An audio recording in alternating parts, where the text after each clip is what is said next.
I have returned with another one. Well, all right, we own this city. We own the city. They say they own the city. Season 1, Episode 3, Part 3. So we halfway through this miniseries, this HBO miniseries. We only got 3 more to go. Despite numerous complaints, Herschel is placed on the GTTF. Jensen monitors Gondo's calls. Jenkins brings Suter along on a raid. That got doggone Jenkins, man. That doggone Jenkins. That Wade Jenkins, man. He's something else, ain't he? That guy is something else. My dude, man. The first scene, like, okay, we've been watching, and basically we're on the third part of what's going on with this it basically just shows how one of the most corrupt police departments in the country is caught. How they get caught up in it, and their whole gun task force ends up going to jail, and we're just seeing how everything unravels and how they catch them. And every week we're constantly just, I know I am just shocked at how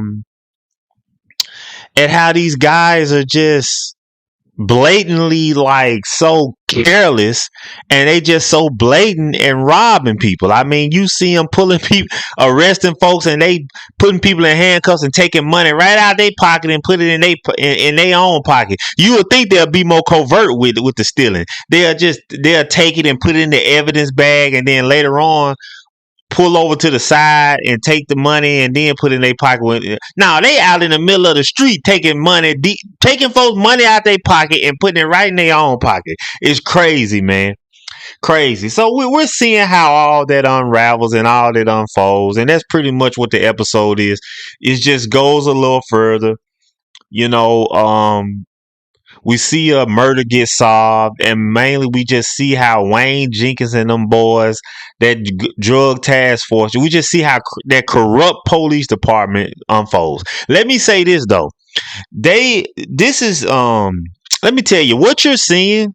This goes on in every major city and even small little towns in this country. This is a real problem with law enforcement in this country. This is nothing new.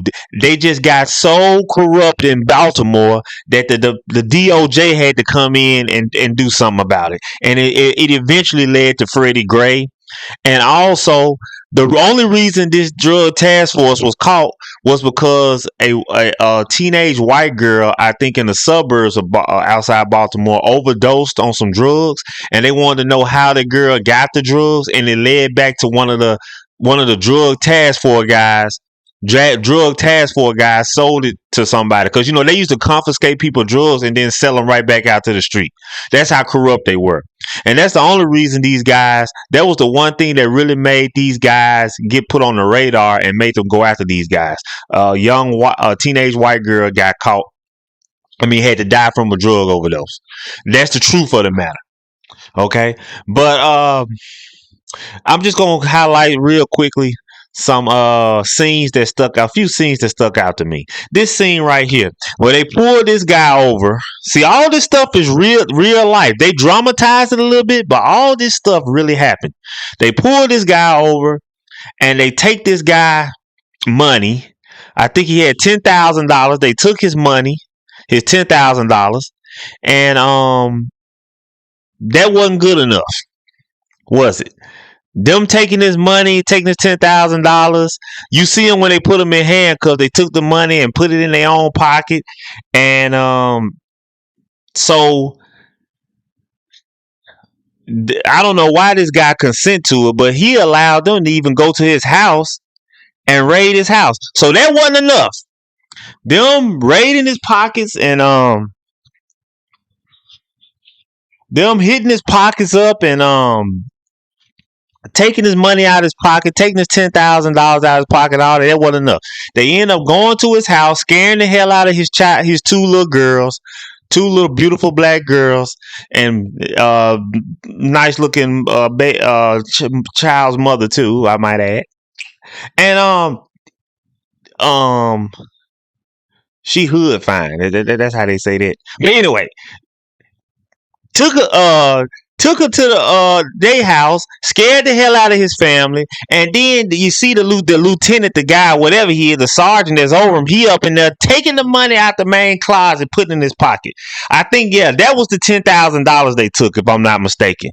And they took his gun, tore his house up. Now, later on in this show, I didn't screenshot it, but later on in this show, you see them, the feds who are investigating these cops, they go back to this lady's house, to that same house, and go they want to talk to the guy that they arrested. But guess what? He wasn't there. You know why he wasn't there? Because the $10,000 that dirty ass cop stole, that $10,000 wasn't that guy's money. He owed that money. Now they say he owed the money to another drug dealer or whatever. At the end of the day, I don't even think it matters. But he owed that money to somebody else, and it is an alleged drug deal. Let me say that. That's just something I think they put out there. They putting out there. Don't nobody know for sure. Don't nobody know for sure if he owed that money to a drug dealer or not. They just put that out there to try to dirty his name. But he owed that money to somebody else, and that person that he owed that money to, he wasn't able to give them that money that he owed to, and it cost him his life. So because these dirty ass cop stole that money that wasn't theirs, that young man, those kids lost a father, that woman lost a partner, a companion, and that man lost his life. Who knows what that man would have went on to do with his life? But he lost his life because these dirty ass cops stole that $10,000. That really happened. And as you can see, like when the feds come back to question the guy not there. He dead. And this stuff, let me tell you something. This show, I know we got 3 more episodes, but this show cannot even, I don't even think they cover half of all the dirty, nasty stuff that Wayne Jenkins and that Herschel guy and all these guys did. These guys did some real dirty. In my opinion, these guys should be locked up for life. Because the lives that they ruined, they ruined so many lives with this dirty, corrupt stuff that they were doing. These guys shouldn't get out, but unfortunately, these guys, they probably gonna get paroled and get out, but they shouldn't get out. But these guys are still going to trial, if I'm not mistaken. They're still taking these guys to trial and everything.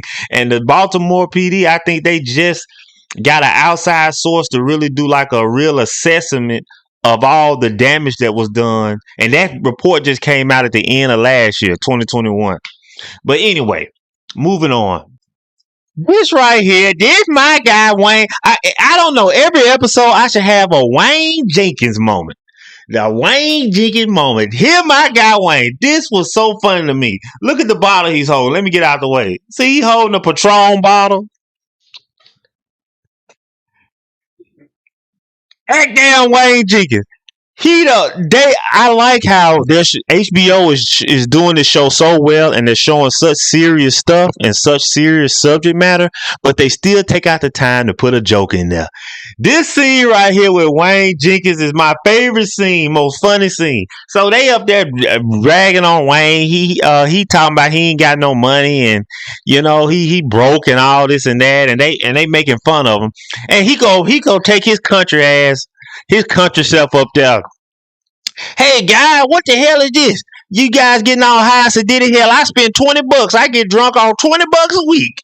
Hey, what you getting all high sedity, man? What the heck is all this, Herschel? What the heck is this stuff here? What y'all doing with this Pat Run? What the hell is Pat Run? He picked up a bottle of Patron and called it Pat Run.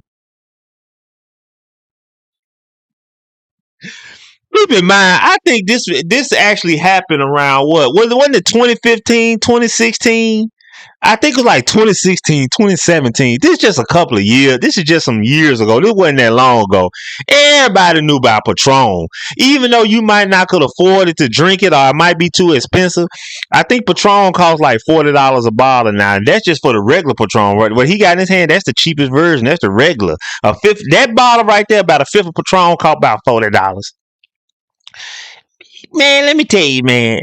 He talking about some pet run, but this is the guy. Keep in mind, the real Wayne Jenkins. If you research him through my research, he was the guy that went around bragging, talking about he know hip hop, he know rappers, he listen to rap music and know hip hop and all that. If you notice, when he rode in his SUV to the bail bondsman's business where they got ready to go to that strip club in this episode, he was playing rap music in his car. I don't know if you noticed that, but he was playing rap music in his car. So Wayne Jenkins used to brag about how he know how to talk black folks language and he know black talk and he listen to rappers, but he don't know nothing about no Patron. Come on, man. So whack, so lame, man. Like that goddamn Wayne Jenkins. He always deliver, don't he? Always on time, boy. That Wayne Jenkins Kramer. And this scene right here. Look at this scene right here. Where he in there talking noise to the cops and talking all that talk. Hilarious, man. That John Bettman or whatever his name is, he played that part. Man. And so that takes us to heading into predictions. So what's next? Well, I'm gonna tell you. Coming up in this part 4, we're going to continue to see this story about the corrupt cops. We're going to continue to see what's going on with that. And get ready to be more amazed, folks, at how corrupt and ridiculous these people are. Remember, this is going on all across the country and just about all the police departments in the United States of America, ladies and gentlemen. And they're going to... If I'm not mistaken, I think it looks like in the sneak peek, they're going to go into the Freddie Gray thing. Everybody know, unless you've been sleeping up under a rock or maybe you just got out of jail and don't know what the hell going on. Back in, what was it, 2016, 2017, where the cops killed Freddie Gray. They were arresting him and they broke his spine or something like that and killed him. Didn't even try to take him to the hospital or help him or nothing like that. So I think we're going to get to see some of the rioting. And we're going to see some rioting and protests. And I really am looking forward to this episode because I want to see like some of the behind the scenes stuff that was going on within the Baltimore PD and within the city. So with that Freddie Gray saga, I'm looking forward to this episode. I really am. If you're still watching this episode, you know what I'm about to say. Thank you for supporting Cousin Corey. I appreciate it.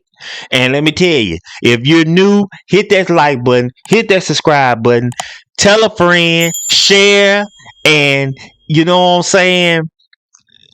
Look out for a brother because I'm coming with more content. You better believe it. Until next time.